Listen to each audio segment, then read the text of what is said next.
It's just stay standing, throw strikes. Is it as simple as that? Let's just beat his ass up wherever the fight goes. Because if I'm on my back, I can still punch. I can still scramble to get back up to my feet. So the fight going to the floor, it's not over. When I went to the floor with Maia, it wasn't over, you know. Maia's a much better submission individual than this guy will ever be, you know. So let's just beat his ass up through and through. With the fight in London and then obviously the fight that we've got here this weekend, it feels like you've never been more popular. The fans have never been more switched on to you and your career. It only took 16 years. That's what I was going to say. 16 pro years. You've been there or thereabouts all this time, but it seems like now you've really got over. I mean, is that something that you particularly appreciate and that you think is a long time coming? Definitely appreciate it because that means my paychecks will be getting significantly bigger, and that's what I love. But man, I mean, I've been good fighting for a long time, and I can talk in front of the cameras. It's just maybe I'm not the hungriest or thirstiest to get in front of the camera and always talk. Like for example, that individual that I'm fighting, he calls reporters and stuff to get interviews, and he goes out of his way and he offers lunch and maybe even sexual favors. I don't know, man. But he does whatever he can to get an interview. And I know these guys, they're some of them are friends of mine, I consider. And they'll send me texts like, look at the message that this guy wrote me just to be on my show, you know. And it's just, it shows how pathetic he is, man, you know.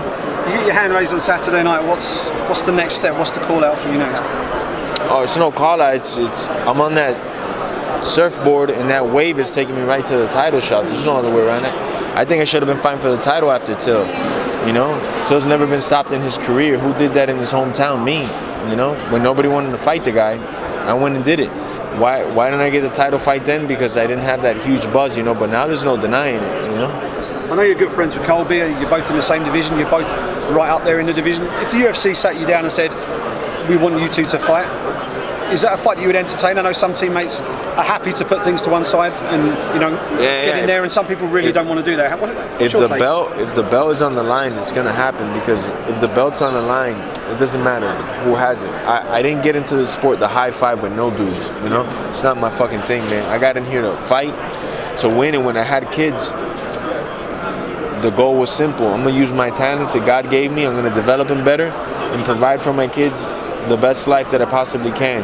So there's not a human being walking this planet that if they have the title, I wouldn't try to diminish them to finish them, you know? Yeah. I mean, you know Colby as a fighter. Is that a fight that you anticipate taking place down the line because of his trajectory and your trajectory in the same division?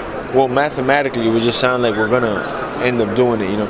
Is it somebody that I want to punch in the face, knee in the ribs, kick in the neck? No, not really. We spent a lot of time training together. We had a lot of similar interests. We both used to like poker a lot, used to train all day and chase women. So it was like pretty easy for us to get along. So I don't know. It's just not somebody I want to punch in the face, you know. But like I said, when that belt's on the line, it don't matter who it is, man. Are you surprised he's fighting Lawler next and not Usman? No, I'm not surprised. He's been out for a while already, and I'm sure the bug just bit him and he wanted to get in there and scrap, you know? Did you look at Damian Maia fight that you had in 2017 in preparation for Askren and sort of see what went wrong, what you can do better? Oh, definitely. That was a great fight. They get me ready.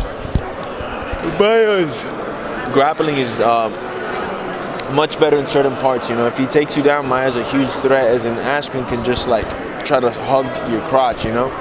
Maia can submit you. Maia's a complete different fighter, and he can actually generate power and stop guys when he's on top. And Ben can't do that, you know, so it's a complete different fight, but it definitely prepares me much better for this, you know, having been in there with a guy like Maia. You also worked with Yoel Romero, so I mean, how do you feel like he's prepared you for this? Well, Yoel's a good buddy of mine for many of years. We've been kicking each other's butts and learning from each other for a long time, so it's just awesome. I got that guy on speed dial. Whenever I need to work with him, I can, and vice versa. If he ever needs anything from me, he knows I'm right around the corner. So it's amazing. It's a really good, healthy environment for us. How do you see the fight playing out on Saturday? When you visualize the fight, how do you see it playing out in your head? Me changing Ben's life. How so? Tune in on July 6th and see. With Colby fighting Lawler, do you think the winner of this fight